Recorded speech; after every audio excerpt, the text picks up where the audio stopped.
Hello everyone. Today we are going to see how to view the test execution report. This video is about whenever you are running any test case, what the status of that test case is, whether it has failed or passed, and exactly at which step the test case execution has failed.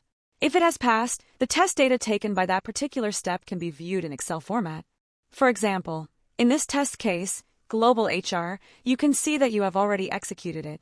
Whatever test case you have executed on the instance, you can view all those test case results at the bottom of the page on the dashboard, where it shows recent run test execution.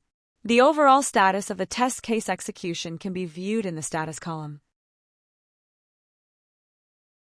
For example, if this global HR promotion test has failed, there are two options. View the video, where you can watch the live execution. Download the Excel report by clicking on it. Once downloaded, when you open this Excel report, you can view the result and overall status, the name of the test case, the test status, which indicates whether the test case has passed or failed. If the overall status is fail, it means that at least one step has failed. In the report, you can also view the exact component being executed, the test steps for that component, action details, showing exactly which action was performed, the test data used, such as the username and password in the login component.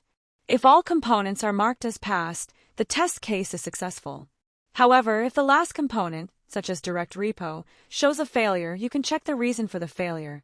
To pinpoint the exact step where the test case failed, you can click on the provided link. This will display an image highlighting the step where the failure occurred.